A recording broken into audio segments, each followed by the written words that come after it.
మూసివేస్తున్నట్లు ప్రకటించిన డిస్ట్రిబ్యూటర్ల నిర్ణయంపై జనసేన నేతలు ఫైర్ అవుతున్నారు. పవన్ కళ్యాణ్ సినిమా వచ్చినప్పుడే డిస్ట్రిబ్యూటర్లకు కష్టాలు గుర్తుకొస్తాయా అంటూ ఆగ్రహం వ్యక్తం చేస్తున్నారు. సినిమా పరిశ్రమ అభివృద్ధికి పవన్ కళ్యాణ్ అన్ని విధాలా ప్రయత్నిస్తుంటే ఆయన సినిమాకే అడ్డుపడడం ఏంటంటూ నిలదీస్తున్నారు. పవన్ కళ్యాణ్ సినిమాపై కుట్రలు చేస్తే అభిమానులు ఊరుకోరంటూ పరోక్షంగా హెచ్చరిస్తున్నారు.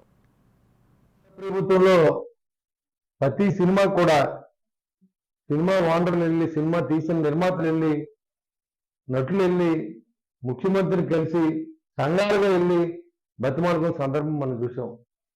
ఇవాళ ఉమ్మడి ప్రభుత్వం వచ్చిన తర్వాత చంద్రబాబు నాయుడు గారు కానీ, పవన్ కళ్యాణ్ గారు కానీ, లోకేష్ గారిని కానీ ఎవరో వచ్చి సంఘాల తరఫున కలిసి కలవాలని ఆలోచన లేదు.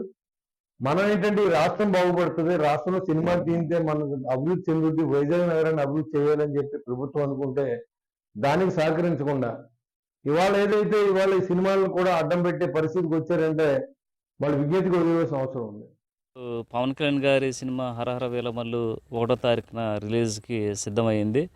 దీనికి సంబంధించి డిస్ట్రిబ్యూటర్లు కానీ లేకపోతే సినిమా యాజమాన్యం కానీ ఈ ధర్నా ప్రకటించడం అనేది చాలా విచారకరమైన విషయం. ఎందుకంటే ఏదైతే టికెట్ ధరలు తగ్గించాలి, లేకపోతే సినిమాటోగ్రఫీకి సంబంధించి అనేక సమస్యలు ఇప్పటి నుంచి కాదు, గత వైసీపీ పాలనలో కూడా జగన్మోహన్ రెడ్డి అనేక ఇబ్బందులు పెట్టినటువంటి పరిస్థితులు ఉన్నాయి.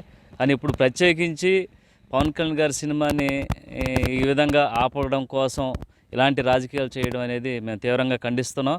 ఈరోజు ప్రతి ఒక్కరు కూడా పవన్ కళ్యాణ్ గారి యొక్క సినిమాని ఆదరించేటువంటి పరిస్థితి, అది చూసి కొంతమంది జీర్ణించుకోలేక ఈ విధమైనటువంటి ఏదైతే డిస్ట్రిబ్యూటర్లు కానీ లేకపోతే థియేటర్ల యాజమాన్యాలు కానీ ఈ విధంగా ప్రకటించడం అనేది మేము తీవ్రంగా ఖండిస్తున్నాం.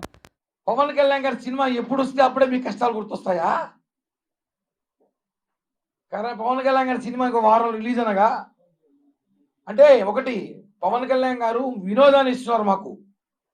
ఆయన 5 ఏళ్ళు కష్టపడి ఆ సినిమా తీశాడు. హరహర వీరములు సినిమా అనేది మా లాంటి అభిమానులు, కోట్లాది మంది అభిమానులు, భారతదేశంలో కాదు ప్రపంచంలో ఉన్న పవన్ కళ్యాణ్ గారి అభిమానులు, మెగా అభిమానులు అందరూ కూడా ఆ సినిమాలో వినూత్నమైన పవన్ కళ్యాణ్ గారి క్యారెక్టర్ చూడడానికి కోట్లాది మంది అభిమానులు ఎదురు చూస్తున్న చిత్రం అది.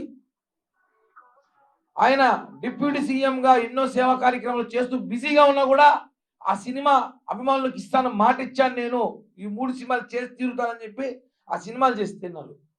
అలాంటి సినిమాని రిలీజ్ కాదు మేమంతా ఆనందంలో ఉంటే కొంతమంది వ్యక్తులు ఏదో ఒకటి టీవీలో పేపర్లో చూసా, ఆ నలుగురు అంట, ఆ నలుగురు మొత్తం రాష్ట్రంలో ఉన్న అన్ని సినిమా థియేటర్లు వాళ్ళ చేతుల్లో పెట్టుకొని పవన్ కళ్యాణ్ లాంటి వ్యక్తి సినిమాని హరహర వీరములని ఆపే ప్రయత్నం, రాజకీయ కుట్ర జరుగుతుందని చెప్పి బాధగా తెలియజేసి చాలా బాధేసింది.